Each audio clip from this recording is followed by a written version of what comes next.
सो हमें इस क्वेश्चन में एवरेज स्पीड निकालनी थी, जहाँ एक इंसान ए पॉइंट से बी पॉइंट तक जाता है और वापस बी पॉइंट से ए पॉइंट तक आता है, तो उसका डिस्प्लेसमेंट तो ज़ीरो होगा, तो उसकी एवरेज वेलोसिटी तो ज़ीरो होने वाली है। पर एवरेज स्पीड ढूंढनी थी, तो एवरेज स्पीड कोई भी केस हो, एवरेज स्पीड में एक ही फॉर्मूला आपको याद रखना है, total distance covered by total time. तो डिस्टेंस कवर्ड कितना है, पहले डी गया, उसके बाद डी गया, और टोटल टाइम कितना है, यहाँ से यहाँ मान लो कि T1 टाइम लगा, और यहाँ से वापस आने में मान लो कि T2 टाइम लगा, तो T1 प्लस T2।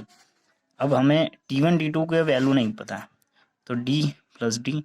हमें पता है कि टाइम जो speed is equal to distance by time, तो time is equal to distance by speed.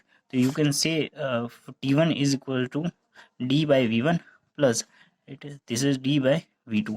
यहाँ से अब ये 2D लिख सकते हैं, और यहाँ से D कॉमन निकालेंगे तो 1/V1 प्लस 1/V2। यहाँ से D कैंसिल हो जाएगा, और ये हो जाएगा 2/1/V1 प्लस 1/V2। इसके बाद आपको ये इसको ये ऐसे लिख सकते हैं 2, और इसको लिखेंगे V1 प्लस V2, और ये हो जाएगा V1 V2। और अब ये ऊपर जाएगा तो ये कुछ ऐसा बन जाएगा 2V1 V2 upon V1 plus V2। तो ये क्वेश्चन नीट में बार बार पूछा जाता है। यही क्वेश्चन एक दूसरी लैंग्वेज में भी पूछते हैं कि कोई एक कार है, वो पहला हाफ डिस्टेंस V1 स्पीड से कवर करती है, उसके बाद का दूसरा हाफ डिस्टेंस V2 स्पीड से कवर करती है, तो उसकी एवरेज स्पीड कितनी होगी, तो 2V1 V2 upon V1 plus V2। तो ये आपको सीधे याद रहना चाहिए, एक ट्रिक टाइप आप समझ सकते हो उसको। अब इसका एक अच्छा क्वेश्चन भी बनता है, ये तो 2 हाफ डिस्टेंस है। अब हमारे पास एक ऐसा भी क्वेश्चन होता है कि एक कार है, वो ए पॉइंट से बी पॉइंट तक जाती है, यहाँ से यहाँ तक का डिस्टेंस मान लीजिए कुछ भी है 3D में, कुछ डिस्टेंस है यहाँ से आपके बीच का, वो पहला 1/3 डिस्टेंस, मतलब कि पहला डिस्टेंस को हम मान लेते हैं, पहला 1/3 डिस्टेंस को मान लेते हैं D, वो V1 स्पीड से कवर करती है। उसके बाद का 1/3 डिस्टेंस जिसको भी हम D मानते हैं, D होगा ना, ये 1/3 D था तो ये भी D होगा, वो V2 स्पीड से कवर करती है। और उसके बाद का 1/3 डिस्टेंस D, वो V3 स्पीड से कवर करती है।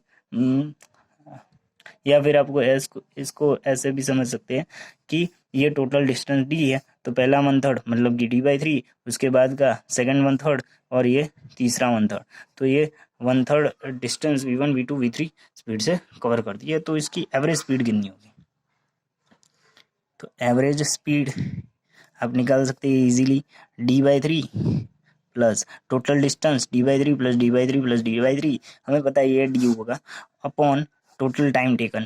तो यहाँ से यहाँ के लिए T1 टाइम लगा, यहाँ T2 टाइम लगा, और यहाँ T3 टाइम लगा, तो it will be T1 plus T2 plus T3। ये हो जाएगा D अपॉन ये क्या होगा, डिस्टेंस बाय टाइम, तो D/3V1 प्लस ये होगा D/3V2 प्लस ये D/3V3। ओके, तो ये D, और यहाँ से आप D/3 कॉमन निकालेंगे, 1/V1 plus 1/V2 plus 1/V3। यहाँ से D कैंसिल हो जाएगा, और ये 3 ऊपर आ जाएगा, और यहाँ ये 1/V1 plus 1/V2 plus 1/V3। यहाँ से हम LCM लेंगे, LCM लेंगे तो यहाँ आ जाएगा V2 V3, यहाँ आ जाएगा V1 V3, और यहाँ आ जाएगा V1 V2, और यहाँ हो जाएगा V1 V2 V3। तो यहाँ पे हमें एवरेज स्पीड मिल जाएंगी 3V1 V2 V3 upon V1 V2 plus V2 V3 plus V1 V3। इसके ऊपर भी एक क्वेश्चन नीट में आया हुआ है, वो भी आप कर सकते हैं। सभी तो याद रखने जैसा नहीं है, पर ये वाला फॉर्मूला आप जरूर याद रखिए, ये आए तो आप डिराइव भी कर सकते हैं, और वैसे भी याद ही रह जाएगा, ज़्यादा कुछ नहीं। उसके बाद एक ये केस भी होता है कि हमारे पास एक पार्टिकल है, जो ए पॉइंट से बी पॉइंट तक जाता है, यहाँ से यहाँ तक का डिस्टेंस कुछ है, मान लीजिए डी है, तो वो अब पहले क्वेश्चन में क्या था, पहला हाफ डिस्टेंस v1 स्पीड से कवर करता है और दूसरा हाफ डिस्टेंस v2 स्पीड से कवर करता है, तब हमें एवरेज स्पीड ढूंढनी थी।